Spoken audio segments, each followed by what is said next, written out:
Mis queridísimas amistades de su canal, una pausa en la jornada. La pausa de hoy es de exteriores y tomada desde las vistas hermosísimas del proyecto ecoturístico Ecoposada Montefiori, un verdadero castillo en la selva, inspirado en la arquitectura de los castillos del Mediterráneo, del sur de España y del norte de Italia, que se hacen con piedra en la base y con ladrillo. Este castillo de materiales reciclables incorpora mucha de la madera de las construcciones tradicionales de la ciudad de Bucaramanga, que fueron demolidas para dar paso a lo que hoy llamamos progreso. Quizás muchos se preguntarán por qué en uno de los jardines del castillo de Montefiori a mí se me ocurrió hacer una columna coronada por liebres. Y les voy a contar la historia, porque puede ser un buen preámbulo para el tema de hoy. La razón es que mi suegro italiano, don Giorgio Gatti Boboloni, un ingeniero del norte de Italia, de la región de la Toscana, me narró alguna vez una anécdota de cuando se cae el Imperio Romano y las carreteras romanas se destruyen. Los caminos que otrora unían todo el imperio se volvieron ruinas y muy peligrosos, no solamente por los asaltantes, sino por las manadas de lobos. Entonces, cuando los viajantes veían liebres al lado del camino, podían andar tranquilos, porque donde hay liebres es porque no existen lobos sueltos. Y esta anécdota que me encantó y que fue la razón de la construcción de la columna de las liebres en Montefiori sirve de preámbulo para hablar de los peligros y de los lobos, de lo que será la reactivación económica después de esta pandemia, porque en verdad hemos pasado unos momentos bien difíciles, la economía se ha visto bien resentida y los negocios como el nuestro, que es el ecoturismo, que hace parte del sector de la economía de los servicios y que requiere una altísima interacción entre el prestador y el cliente, pues se han visto terriblemente afectados. Y hay países enteros que dependen en su economía del sector servicios y del sector del turismo, y necesariamente van a necesitar de unas ayudas internacionales para poder recuperar sus economías. Y ese es el tema que vamos a tratar hoy, mirando a la culebra de Montefiori, que es el ecoauditorio, donde la gente se sienta en las tardes a escuchar el canto de los monos aulladores que llenan estas montañas maravillosas con sus sonidos de vida, de esperanza y de gratitud con la creación. Pues vamos a desarrollar el tema de la reactivación económica y las ayudas en la post-pandemia. Se habrán dado cuenta que estoy como evocando a mi familia, y sí, efectivamente, para el tema que voy a tratar, tuve que recordar a mi suegro italiano, un hombre maravilloso que amé como un padre y que me enseñó que a los hijos hay que quererlos y consentirlos, así estén grandes como si siempre fueran chiquitos, y yo soy así con los míos. Incluso el grande, cuando estaba en el bachillerato y yo iba a recogerlo, me decía: papi, por favor no me digan mi amor delante de los compañeros que se burlan de mí. Le dije: que se burlen, que harta falta les habrá de hacer que el papá los consienta. Y los sigo consintiendo, y ahora con los nietos soy así, porque mi suegro era así. Bueno, la historia es la siguiente. Estamos viviendo el escoletazo, la segunda ola de una infección por un virus de los animales que migró por alguna circunstancia, por mutación, por alguna razón, a los hombres. Y nos ha llevado a una pandemia, a un estado de agotamiento, no solamente de la salud, que ha cobrado muchas víctimas, sino de la economía y un temor, un miedo que es posible que nos lleve a algo parecido a lo que en la antigüedad temían, como llamaban hambrunas, la peste. Pues sí, una gripa fuerte capaz de matar, pero que no es un virus exageradamente letal, letalidad media, y que de acuerdo a los estudios a nivel mundial puede llegar a matar entre el 0,3 y el 0,5 de todas las personas que se contagian, que es distinto a los que salen positivos en la prueba, porque es que muchos no se la hacen y muchas pruebas son negativas. Pero digamos, si mata al 0,3% de los contagiados, pues tampoco va a terminar con la especie humana. Pero si seguimos muertos de miedo, y por supuesto, no quiero decir con esto que hay que bajar la guardia y quitarnos los tapabocas y el aislamiento inteligente. Eso hay que hacerlo. Pero no nos va a paralizar más, no nos vamos a paralizar más, porque vamos a poder caer en hambre. Y eso puede matar más gente de las que podría matar el virus. Pues bien, en vista de esta dificultad tan grande y entendiendo que hay sectores de la economía, como el sector de los servicios, en donde se ubica el turismo y el ecoturismo, que se han visto terriblemente afectados, porque es que en esta particularidad de trabajos, en donde el contacto es estrecho entre el proveedor y el cliente, el aislamiento o el encerramiento, pues eso es un golpe mortal para la productividad de un sector que genera muchísimos empleos, divisas y mejora la imagen internacional de los países. Estoy seguro que países que no dependen del sector servicio, sino del sector de la energía, de la energía que les da toda esa economía fuertísima derivada de la creatividad, de la especialización, de la industrialización, como es Alemania, o también altamente tecnológicos, pero con una gran vocación agrícola desarrollada, tecnificada, como es Francia, es muy probable que hagan hasta lo imposible por salvar la estabilidad de los otros países miembros de la Comunidad Europea, porque de fallar uno y quebrar uno puede arrastrar a todos los demás como un efecto dominó, generando una crisis económica imprevisible.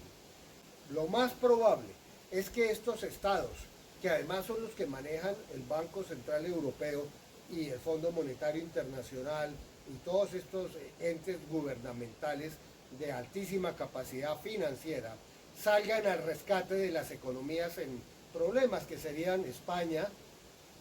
Grecia, que viene crónicamente en déficit, e Italia, terriblemente golpeada, y ahora en la segunda ola vuelta a golpear salvajemente. Estos países no pueden quebrar, pero ellos dependen en su PIB altamente de los ingresos del turismo. Entonces, lo más probable que va a pasar es que vengan ayudas de salvamento, y esas ayudas necesariamente vendrán condicionadas al cumplimiento estricto de que la inversión de los recursos, que seguramente irán a fondos de no retorno, vaya directamente a la reactivación de los sectores productivos, o sea, capaces de generar riqueza y sobre todo empleos fijos y legales. Pero en países donde ese movimiento más basado en el lenguaje, en la infiltración de los intelectuales, pseudointelectuales, que van hacia una utopía y no se centran en la realidad, y que aún después de los fracasos demostrados en 69 países que lo ensayaron, pretenden tener salidas socialistas a lo que son problemas económicos y no sociales, con el fracaso garantizado desde antes, es muy probable que las condiciones para recibir estas ayudas pasen por la exigencia de desmontar todos los políticos populistas que hayan accedido, desmontar las alianzas con populismo, sobre todo de izquierda, desmontar todos los ministerios que no son indispensablemente productivos. Ya basta de despilfarrar recursos en época de crisis No, eso lo que hace es privilegiar grupos pequeños en contra de los grandes mayoritarios que producen riqueza. Yo no niego que esos temas sean importantes, pero en época de crisis pasan al congelador, porque lo que vamos a hacer ahora es reactivar la economía, porque el principal derecho de la población para acceder al bienestar, que es lo que mantiene las democracias, es el empleo. Y cuando tenemos crisis de empleo y nos ponemos con ridiculeces, más basadas en la ideología que en la verdad, vamos a despilfarrar recursos, y si esos recursos son ayudas condicionadas, pues no van a llegar. Ese es el panorama para Europa. Veo difícil la situación del señor Iglesias en la coalición de gobierno de Madrid, pero también veo difícil a todos los populismos de Italia y los nacionalismos de Grecia, y eso extrapolado a Latinoamérica nos tiene que traer una enseñanza. Es probable que nuestros países que se están sobreendeudando para dar los aparentes subsidios que no son regalos, para el mantenimiento de la nómina, para ayudas de alimentación, para hacer toda la infraestructura de manejo hospitalario del COVID, vayan a aumentar el déficit fiscal. Eso aunado a la caída terrible de más de un 45% del Producto Interno Bruto, a la pérdida de puestos, a la desaparición de empresas, especialmente pequeñas, al sobreendeudamiento con incapacidad de pago de la mayor parte de las demás fuentes de trabajo, nos lleve a un colapso económico que sí nos lleve al hambre, y vamos a tener más hambre y más muertes por la crisis económica que por esta gripa complicada. Entonces, que sea esta la oportunidad para hacer una reflexión acerca de la naturaleza de los procesos políticos que hemos venido lastrando, en donde muchos asuntos que no son vitales han tomado protagonismos exagerados, pasando por encima de los procesos de reactivación económica, de reactivación del agro, de reactivación de la industria, del sector de los servicios, y no nos permite encarar con todo el cuidado que necesitamos el control de los procesos de cambio climático que nos pueden llevar al desastre, pero además prepararnos para la cuarta revolución tecnológica, donde sea casi seguro que la robotización nos va a quitar muchos empleos, aunque va a abrir enormes oportunidades de nuevas formas de colaborar con la economía, como todas las crisis. Pero debemos irnos preparando. Y yo les pregunto, ¿cuántos de nuestros políticos que permanentemente son los reyes del Twitter están hablando de estos temas cruciales? ¿Cuántos están hablando de la descarbonización de la economía y de la generación de energía? ¿Cuántos están hablando de la reducción de huella de carbono? ¿Cuántos están hablando de la reducción de la huella hídrica? ¿Cuántos están escribiendo en 140 caracteres acerca de la reducción de la huella ecológica y la huella demográfica irresponsables que nos están llevando a la catástrofe climática y a la peor de las crisis en el peor de los escenarios posibles? Si una gripita nos tiene acorralados, imagínense cuando después del 2030 no hayamos cumplido con las metas de descarbonización de la economía y el punto de no retorno de cambio climático se alcance, desencadenando los factores naturales de retroalimentación, donde ya no podemos enmendar tantos errores cometidos y nos estemos por un lado inundando y deslavando y por el otro incendiando, quemando y secando, ya no habrá soluciones. Nos queda una década para pensar en la importante. Cuando ya tengamos lo importante, lo indispensable resuelto, es válido que nos pongamos con elucubraciones intelectuales y pseudointelectuales. Pero mientras tanto, vamos a centrarnos en lo importante, dejando lo urgente de ladito. Y lo importante es la búsqueda estructural de salidas a la crisis climática, a la crisis de salud, a la crisis de desempleo, a la crisis de improductividad, a la crisis de la amenaza de la robótica y a la crisis de la desaparición de nuestras empresas. La condición es la educación. centrarnos política y económicamente en lo que es fundamental para salir adelante. Dejemos de lado todo lo demás, como el diagrama de Pareto, que nos enseña que cuando controlamos la variable que condiciona el 70% de los efectos, todos los demás se corrigen solos. Y ya vendrá el tiempo de las vacas gordas para las elucubraciones pseudo-intelectuales, ojalá no basadas en los neosilogismos y todas estas variables de engrandecer realidades que no son tan grandes, para darles protagonismo y que la gente desprevenida apoye movimientos que los exaltan cuando ya no pudieron ser alternativas ni de gobierno, ni de desarrollo, ni de planteamiento económico, porque han fracasado en todas partes donde se han intentado. Entonces mucho cuidado con los populismos, de donde venga, pero sobre todo con los populismos de izquierda, de agrandar exageradamente estados improductivos, corruptos, llenando de prebendas, de subsidios, de regalos,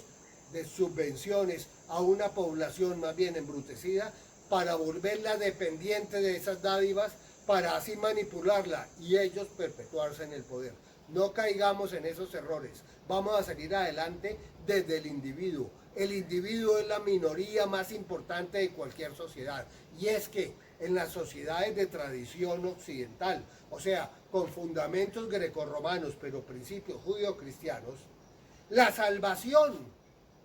se consigue individualmente, tanto en el cielo como en la tierra. Vamos a fortalecer al individuo, vamos a educar al individuo, vamos a privilegiar el emprendimiento individual, porque a esos que les vaya bien se van a encargar de jalonar a los que vienen detrás, porque así funciona este sistema,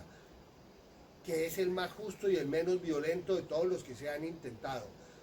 Cuando el bienestar de unos se alcanza, necesariamente se logra un punto de mayor bienestar entre todos los demás.